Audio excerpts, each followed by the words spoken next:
My name is Raul. I'm 57 years old, and I've driven across this country more times than I can count. I've hauled everything: soybeans, furniture, fuel, even bodies. Yeah, bodies, but that's another story. 31 years behind the wheel, traveling roads most people don't even dare to think about.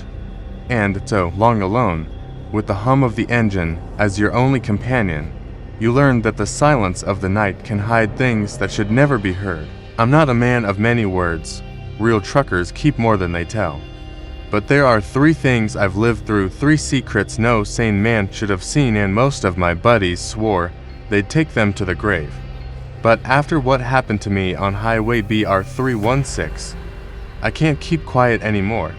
Maybe telling this is the only way to stop the nightmares. It was a cold June night. Around 3:15 a.m. the road was empty, my headlights slicing through thick fog like a blade, and the radio only gave off static.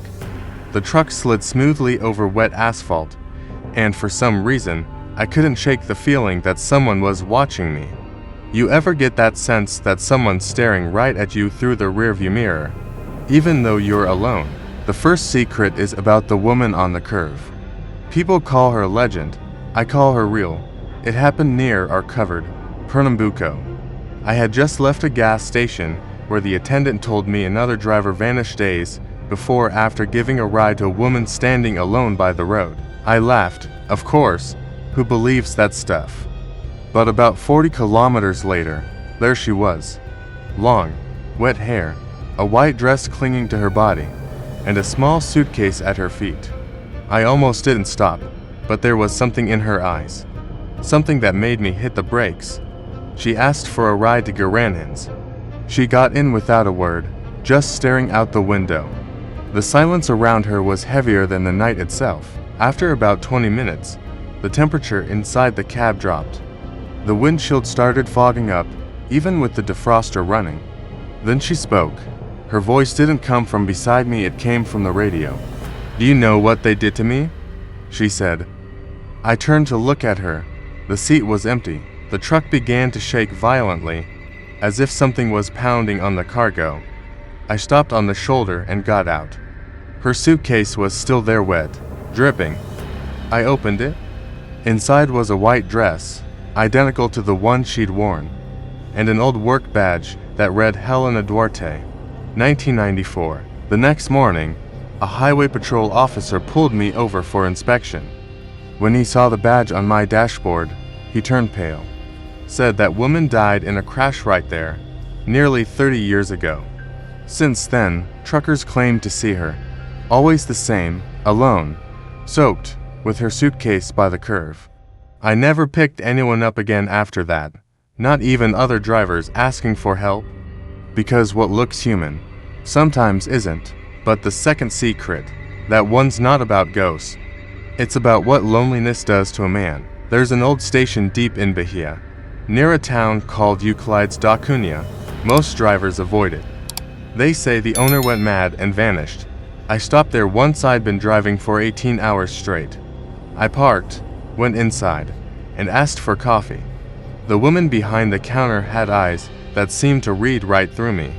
She said no one had stopped there for years, that the place had been forgotten. When I reached for my wallet, she grabbed my hand and said, "The road takes what it wants, Raul, and you're too much already." I froze. How the hell did she know my name? I asked her, but she just smiled and pointed outside. Out there were 6 or 7 other trucks, all coated in dust and spiderwebs, like they'd been parked for decades. Inside each cab were things, clothes, old papers, burned photographs. I felt a chill crawl up my spine. I ran back inside, but she was gone. I jumped into my truck, started the engine, and tore out of there. When I looked back in the mirror, the gas station was gone. Just tall grass, and a broken sign with no letters left. Since that night, I don't know what was real anymore. But I changed. The loneliness started to whisper to me, sometimes through the radio, sometimes through the tires on the road, and worst of all, after a while, I started whispering back. The third secret, that's the one that truly haunts me. because it involved other men, real men, still breathing at the time. In 2012, I was hired to haul a mysterious load from Para to Goyas. No invoice, just an envelope with 8,000 reais up front and a delivery address. It was nighttime, raining hard, the kind of night when the world feels empty. 3 other truckers rode with me. I thought they were security. Then I realized they were watching me. When we reached a dead zone with no signal, one of them told me to stop. They stepped out and opened my trailer. Inside were 6 wooden crates. I should have kept quiet, but I asked what we were carrying. The oldest man looked me in the eye and said, "This isn't meant to be transported. It's meant to be hidden." They opened one of the crates. Inside were black plastic bags, tied with wire. When the first one ripped open, the smell made me vomit. Human remains, bones, flesh, hospital gowns. I started screaming, saying I'd go to the police. One of them pointed a gun at me and said, "If you talk, they'll never find your body." I made the delivery, took the money, and never saw them again. A year later, I heard 2 of those men were found burned alive in their own trucks. The third one disappeared without a trace. And now, on certain nights, when the engine's off and the radio hisses, I still hear banging from the trailer. Always 3 knocks, like fists, begging to get out. These days, I barely sleep.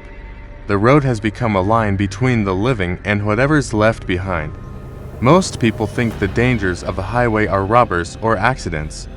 But the real horror is what you carry inside your ghosts, your sins, your broken promises. And there's one thing I've learned. When the tires meet the asphalt and the night gets too quiet, if the radio starts to crackle and someone whispers your name, don't answer, never answer. Do you believe this really happened? Or do you think it's just an old trucker trying to unload his guilt? Either way, if you've listened this far, maybe the road has already chosen you too. Subscribe to the channel, but only if you've got the courage. Story 2. The most mysterious case of a truck driver I've driven across this country from end to end more times than I can count. 23 years on the road, hauling everything from grain to appliances. I've seen it all on these highways. Terrible accidents, storms that seemed like the end of the world, animals crossing the road in the middle of the night. But nothing, absolutely nothing, compares to what happened that August night on Highway 364 between Rio Branco and Porto Velho. It was around 3 in the morning when I noticed I was running low on fuel. The dashboard lit up with that annoying yellow light every trucker hates to see on a deserted road. I knew there was a gas station up ahead, about 20 miles away, but I started praying I'd make it in time. The highway was completely empty, just the rumble of the engine and headlights cutting through the pitch-black darkness of the forest on both sides. That's when I saw a man standing on the side of the road, waving desperately. My first instinct was to speed up and drive past. You never know who's out there at this hour, but something about him made me hit the brakes. He looked genuinely distressed, and I've always been the type who can't ignore someone who needs help. I stopped the truck a few yards ahead and got out with my flashlight in hand. The man ran up to me out of breath. He must have been about 50 years old, wearing a wrinkled white dress shirt and dark pants. He was sweating cold, pale as if he'd seen death up close. "For God's sake, my friend," he said with a trembling voice, "I need to get to the hospital in Porto Velho urgently. My daughter, she had an accident, please." I hesitated. I knew I shouldn't pick up strangers, especially at that hour and in such a remote place, but the desperation in his eyes was too real to ignore. I agreed, and he climbed into the cab next to me, thanking me non-stop. We got back on the road, and for the first 15 minutes he stayed silent, staring straight ahead. I tried to make conversation to ease the tension, asked about his daughter's name, what had happened. He replied that his name was Roberto, and that his daughter, Camila, had been in a car accident on that same highway a few hours earlier. His voice was distant, as if he were in a trance. We reached the gas station where I needed to refuel. I told him it would be quick, But when I looked to the side, Roberto had disappeared, simply vanished. I jumped out running, looked around the truck, went into the station and asked the attendant if he'd seen anyone get out. Nothing. The guy said he didn't even see anyone with me when I arrived. A chill ran down my spine. I went back to the cab and saw something that made my hair stand on end. On the passenger seat, where Roberto had been sitting, there was a small photo stained with blood. I picked it up with trembling hands. It was a young woman smiling next to a man I immediately recognized. It was Roberto. I refueled in a hurry and continued my trip, disturbed. 20 minutes later, I saw a scene that made me stop instantly. A recent accident on the road. Ambulance, firefighters, police, a completely destroyed car. I got out to see if I could help with anything. A police officer informed me it had been about 3 hours ago. A young woman died instantly, and her father, who was in the car, didn't make it either. They were taken together in the ambulance, but arrived lifeless at the hospital. I felt my blood freeze when he showed me the documents they had recovered, Roberto Mendez and Camila Mendez. I showed the photo to the officer with trembling hands. He confirmed it was the victim and her father. I explained what had happened, but he looked at me as if I were crazy or drunk. He said it was impossible, that both had been dead for hours, and that the accident site was exactly where I had stopped to pick up Roberto. I went back to the truck in a state of shock. The photo was still there, now dry, but the blood still visible. I put it in the glove compartment and drove the rest of the route on autopilot, unable to process what I had experienced. To this day, 7 years later, that photo is still with me.